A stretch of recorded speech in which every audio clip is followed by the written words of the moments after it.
To kind of carry on the topic on the previous video about change, repping that new hairstyle, I think it looks pretty alright.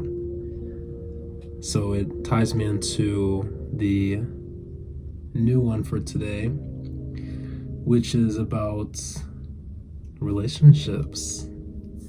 So I think I have some good thoughts and would really love to just get them out, and hopefully, if you're listening to this will benefit you in some way. Like my style? Hit the subscribe button so you don't miss any future videos. Underlying fact, there's very few, but kind of the principal one about relationships is that they change, they're dynamic, they evolve, they can degrade, they can have so many different elements to them. They're very complex. And not just for, human connections. We can speak about associations for anything.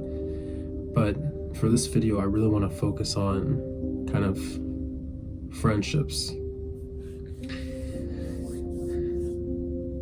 The ideal friends, it changes. Everybody has a different vision, a different idea of what makes the perfect person. Somebody probably that aligns with your self-interest to a certain extent, to push you when you perhaps get lazy, but also to maybe support you, whether that's through competition or collaboration, etc. Many of us aren't necessarily looking for that perfect person when it comes to friendships, but we have an ideal kind of characteristic that we standardize. And keeping in mind that each person offers something unique, we still kind of tend to rate people depending on this intrinsic scale that we create for ourselves. So what happens when these friendships that we've built over the years, through familial connections and, childhood, relationships, what happens when those begin to fail us? When it feels like what we are willing to offer amounts to ostensibly leagues above what the other person is capable of giving. It does become frustrating because you feel, on one hand, a sense of loyalty to these people, and you've been with them through thick and thin, through the years, and in some cases they're your sisters, your brothers. You feel as if you owe it to them to stick it out until the end, to ride or die. But it gets hard because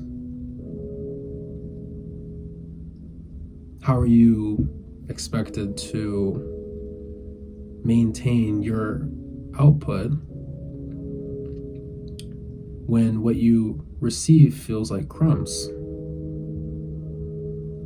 These people tell you that they want you in their life, but yet provide so little in comparison. And of course, it's never a contest. It's not about how much you're willing to give or how much you're willing to sacrifice. It's more about the unconditional love that is found within exchange, that each person is willing to offer themselves as a gift, not something that's to be transferred through transaction, through sale, but to genuinely, deliver a certain aspect of yourself. In many cases, that's time. In many cases, that's energy. Being with people through various circumstances. But what happens when they're nowhere to be found. When you crave something more visceral, something more abundant, they seem to retreat, to hide. And it does leave you feeling perhaps a bit discounted or disappointed.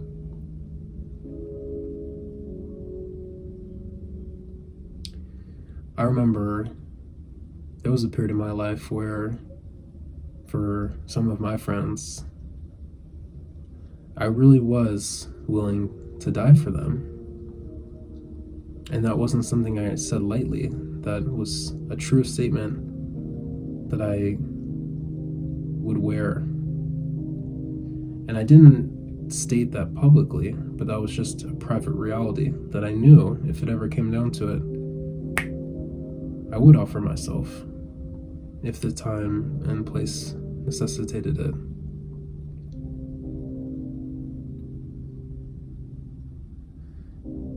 But I've found very few people in this life that I could share that level of passion with. Passion for the friendship, passion for the connection. It's not about you're fighting so hard for it that you will give up your life. It's about this deep desire to be with that person, even at the cost of yourself. And it can be taken to a toxic extreme, but this kind of perspective that I'm trying to share is more from a pure, innocent standpoint. You know, if your friend's in danger, you show up, even if it costs you big time. But I've found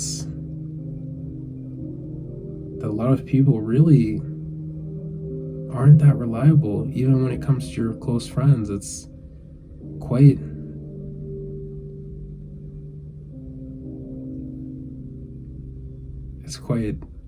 rough, you know, to see it in action and to feel those effects of, you know, just reality playing out.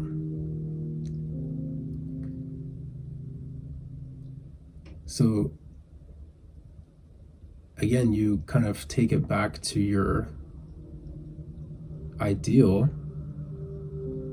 maybe as your baseline, and you realize, okay, people aren't perfect. All right. So you always give free passes. Then they give you even less than you would hope, which is already below your baseline. Say, okay, well, they are busy, they are going through a lot, but then they can't show up for you when you offer them moments to do so, and still you defend, because they are human, and shouldn't everybody be afforded opportunities? It's hard to say. Where is the limit? Where is the point where these connections just in reality aren't as valuable as we once thought they were? Maybe these aspects can change. Maybe people can change. Maybe what we are experiencing now is just a phase.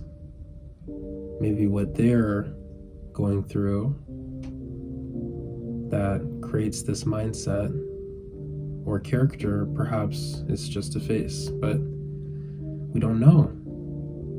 And how long should we wait until our 30s, our 40s, our 50s, until we're on death's door? I don't know. But I've started to live my life in a way that thinks about forward motion. I do have many people that I was once so close with, and who I was once, again, willing to offer the world, to put down my ambitions and offer them my time, my energy, my devotion to their projects, to their passions, to try to get them where they wanted to be, as a support system, as a foundation. I never received that same level of attention. And I never expected it. Just like we can't expect anything. But we do have values, we do have these traits that we must see in other people to continue feeling that fire, that pull towards them. And in many cases, I lost those sparks, those flames that I saw. They begin to extinguish themselves, and I still see a sense of beauty in people.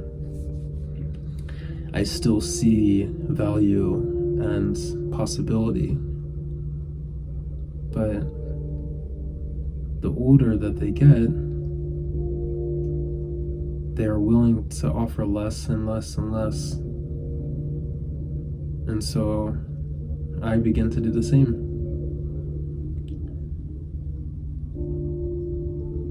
It just doesn't equate.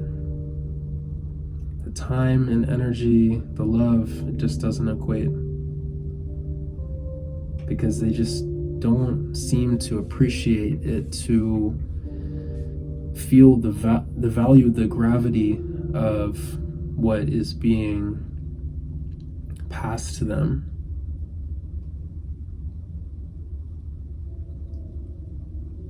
And to offer anything in return seems like such a tall task. So it gets reduced to a very shallow connection. You'll notice that these types of relationships, when they fade, they reduce themselves to just small talk, to checking on each other once every 6 months. And maybe one person's doing it. Maybe the other person that still wants you in their life, but yet isn't willing to actually do anything besides small talk. It hurts especially when it's family. Yeah, friends are one thing, but family is like, whew. But when you really think about it, it's not too different. It's pretty much one and the same. People are people. And we are just extensions of our experiences and our decisions and these internal qualities that we've ingrained in ourselves. Where some have ingrained empathy and kindness, others have ingrained a bit more of a selfish approach, materialism, maybe greed. And, of course, all of us have limitations, all of us have vices, all of us have potentially more negative qualities. But really what we're focusing on here is this overall minuscule amount of effort that you see. And I don't think there's any harm in making a shift and deciding to let go, to relinquish yourself, to allow them to do their own thing, to live their life and to feel whatever repercussions of their actions that are kind of bound.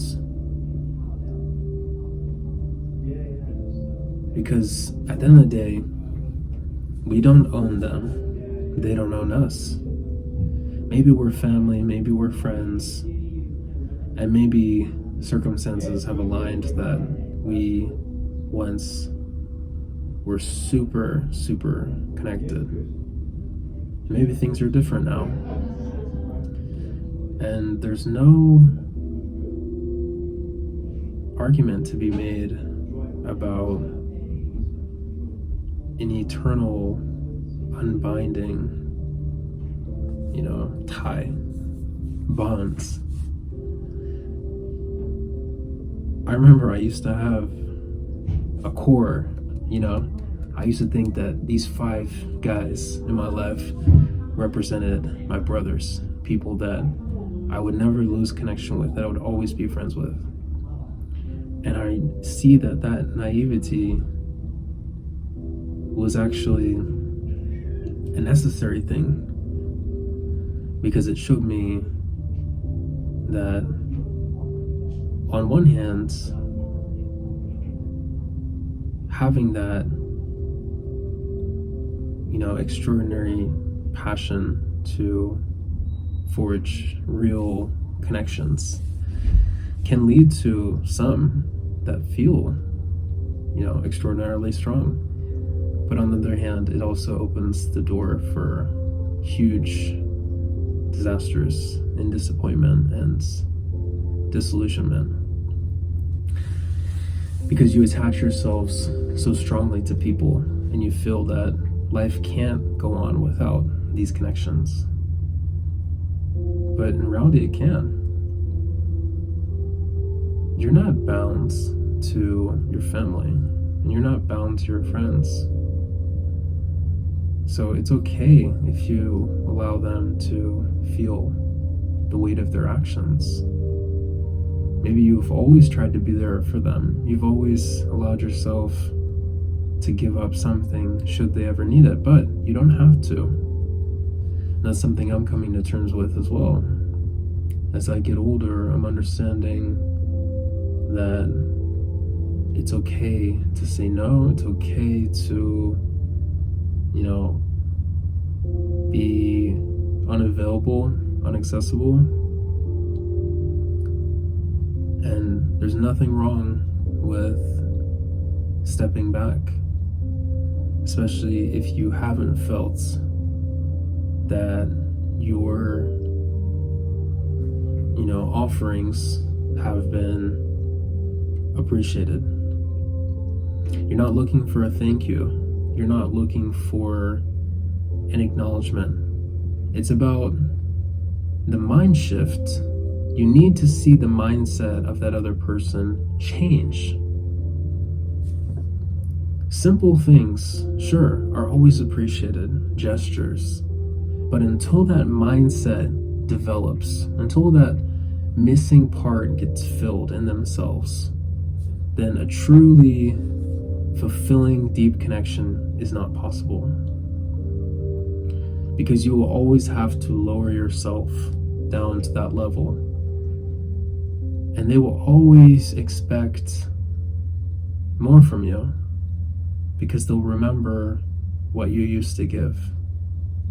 And they'll question why you don't anymore. And it's a dangerous game. So, again, there's no wrong way, there's no right way. This is all just, this game of life that we're trying to figure out. But the best thing that I found is just to start to let go, to not feel guilty, to not feel, too responsible for the outcomes of, people in my life. Even my family, I feel the same way. Whereas once I was so involved. And I mean, I really can't stress that enough. All of my friends that I was close to, including my family members, from my immediate family to my aunts, uncles, I was involved with everybody's personal life. I wanted to know about how they were doing, what kinds of thoughts were going through their minds, if they needed help with anything, if I could give them something for their birthday. I would try to always think about that, try to think about where people's futures were heading based on their choices, and see if I could offer any advice or at least an ear. And it's exhausting. It's so exhausting, because out of all of that I gave, I probably only received back 10%. So it's like a bottomless pit, and then people just, take more. Because they love that attention. They love the dedication,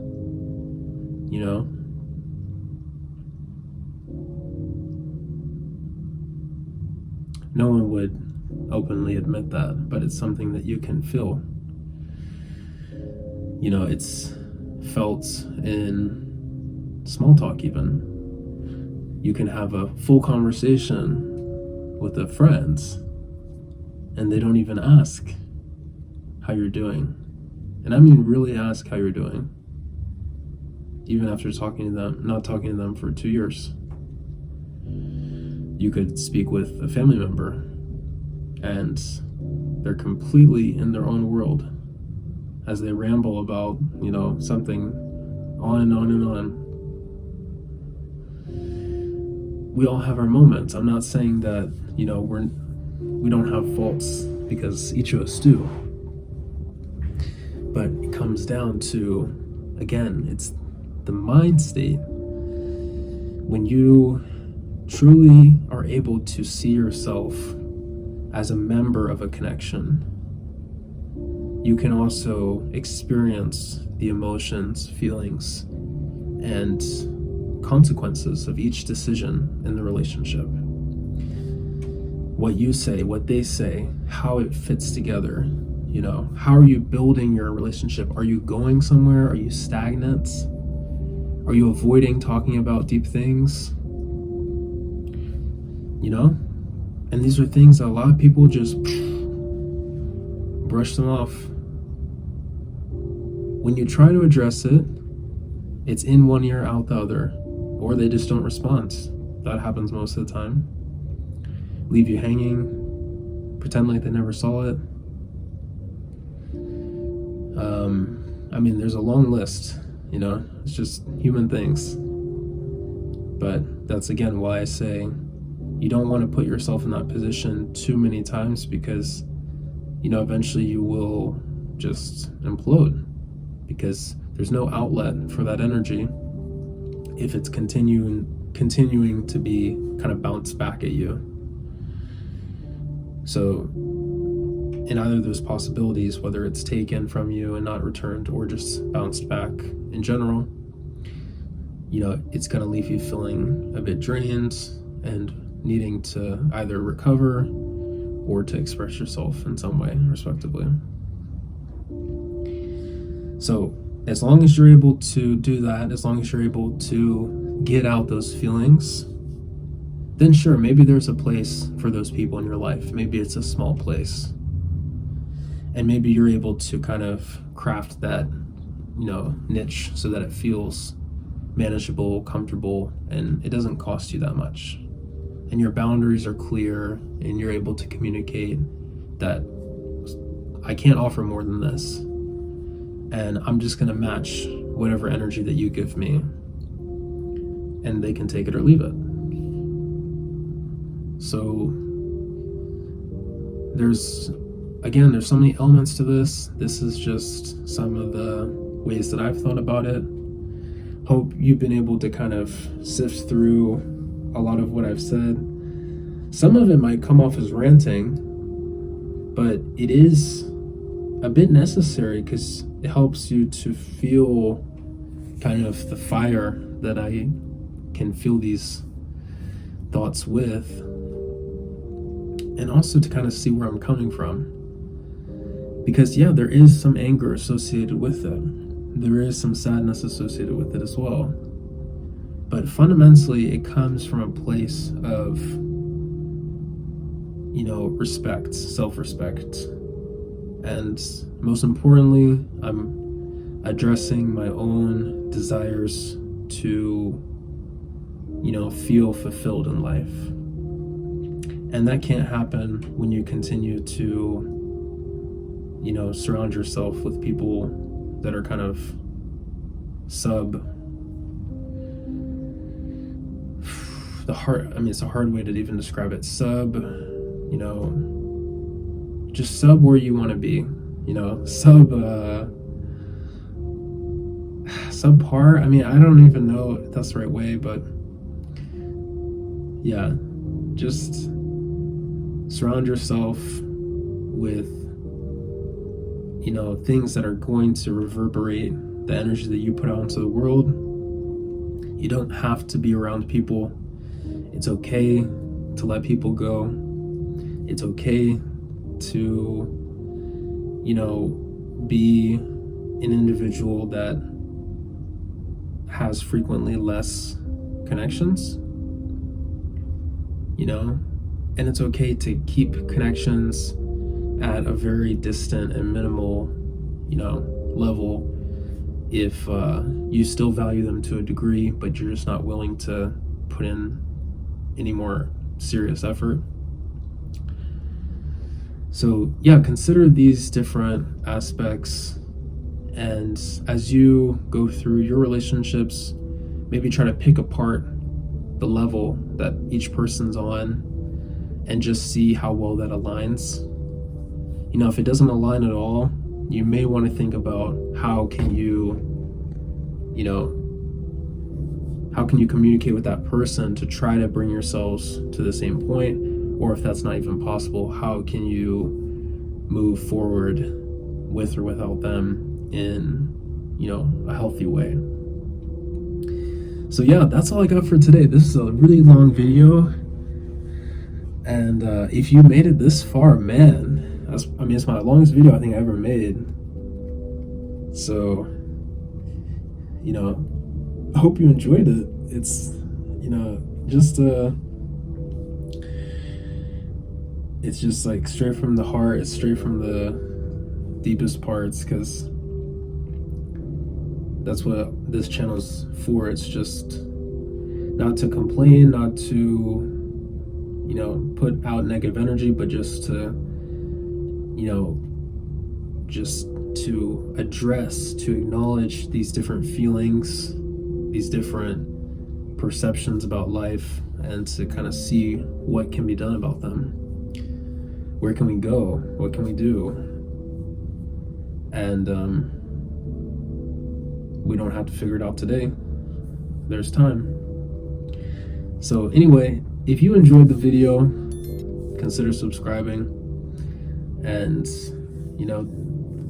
a lot of the videos that you'll see on the channel, they are with kind of this intrinsic interior theme to them. There's very different portrayals. However, some of the videos include poetry, some are about travel, but it's fundamentally all about, exploration, about adventuring into the unknown, trying to make sense of life, and trying to enjoy the process, So anyway, until the next time, take care and peace.